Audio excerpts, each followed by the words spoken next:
Welcome back in this new video, and what we're going to look at in this video is the schedule and the cost baseline of the project. So we're going to create those two baselines, and what are we going to do? First of all, we are looking at the effect of adding resources to the Gantt chart. What is the overutilization of the resource? And then we will try to resolve this using smoothing.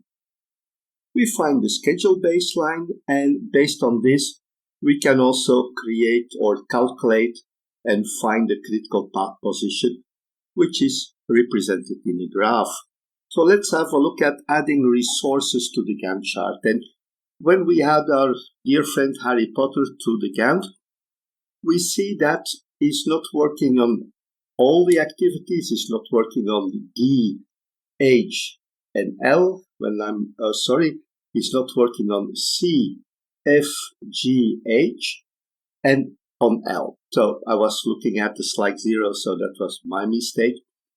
But we see that when we add those percentages, the effort Harry Potter is providing for the project, when we add it, we see in the red numbers that we have an overallocation. And overallocation should not occur because it means that we are using a resource more than it's allocated to us. It's not even about overtime. This is clearly about the fact that Harry Potter is assigned to more work than he can do. When you get somebody to work on your project for half a day per every day of the week, you cannot use that person more. Later we will see that we can have overallocations when we are in fact using overtime. But this is not the case here yet. We're just in the planning step, and we prefer not to work with overtime to have the project completed. So we have to do something about that. And we see, for example, for activity B, we can use a part of the slack, and there are different solutions that we can find. We can use that, and in some applications this is done automatically. But we always have to take into consideration what is the availability of the person, what are the skills of that person. So when we look at this, we are looking at doing the project in a different way. We will be using the slack because in our case, we will be able to resolve the problem using smoothing. So we are not going to extend the duration of the project. So let's have a look at the solution that we found. So we have the schedule after smoothing. We see what we did. Activity B has been extended because originally Harry Potter was working 80% of the time. So we go from basically from 6 periods to 8 periods, which means that the total effort that Harry Potter is giving is still, let's say, 6 times 80%, but now we can divide it by 8, so it gives us 60% instead of 80%. And when we look at that, we see, for example, that this resolves the issues, but it also has an effect with the successors. When we look at activity E, which comes after B, it will also start later, and we see it will be using the total time now because we also expand it. We use all the available slack to reprogram or replan that activity. We do similar things with activity J and with K. So we have two effects that we have.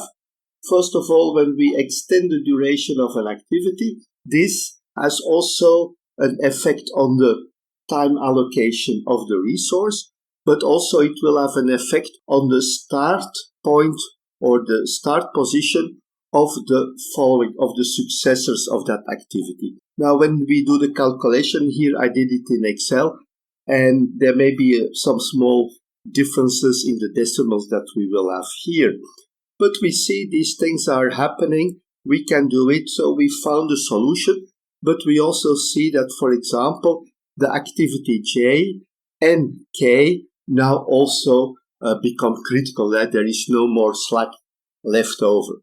So based on this, we can use the schedule baseline, which will provide us with the situation, because what we are going to do here, we have the new duration of the activities, but we already said the total cost of the activity does not change. The thing is that the work is spread over more periods. So when we look at the activity B, where we originally had 5K per period, now when we recalculate this, it's only 3.75. Now the end result is still the same, but we have to verify that, or we must consider that the periodic cost of the activities is changed when we extend the duration of the activity. The total value or the total cost of the activity does not change. What will change is how much time people are working on those activities. If the people are working a certain number of hours on that activity, that will have an effect later when we will be in project execution. So we find also the time phase budget and the cumulative budget, and the totality, the budget at completion, of course, is not changed because we did not change anything about the activities, about the project.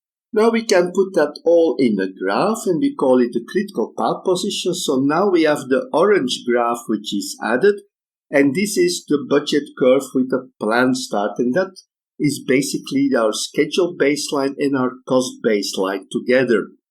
Here we see what is happening, and when we look at the critical path position, we see that in the beginning it's close to the blue curve, at the end it's close to the green curve, but we will discuss that later. What does it mean in the following video? That's it for this video.